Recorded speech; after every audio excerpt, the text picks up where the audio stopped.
Samantala ang DPWH wala pang inilalabas na opisyal na direktiba para itaas ang load limit ng San Juanico Bridge.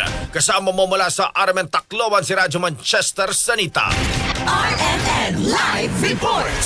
Bagaman sinabi ni Pangulong Ferdinand Bongbong Marcos Jr. noong Hulyo 2025 na nais nang itaas ang load limit ng San Juanico Bridge mula 3 tonelada at gawing 12 hanggang 15 tonelada ngayong Disyembre. Wala pang opisyal na direktiba o pinal na plano ang Department of Public Works and Highways o DPWH na inilabas kung paano at kailan eksaktong may patutupad ang pagtaas. Sa kabila nito, hindi pa rin nagbibigay ng pahayag o sumasagot sa media ang DPWH tungkol sa kanilang mga hakbang, kaya nananatiling hindi malinaw sa publiko kung ano ang eksaktong timeline o proseso ng pagpapataas ng load limit. Sa kasalukuyan, nananatili pa rin ang 3 metric ton load limit na ipinatupad noon pang Mayo 2025 matapos matuklasan ng DPWH ang corrosion, fatigue at iba pang structural issues. Dahil dito, ipinagbabawal ang pagdaan ng mga cargo trucks, bus at iba pang mabibigat na sasakyan na nakakaapekto sa transportasyon at kalakalan sa Leyte at Samar.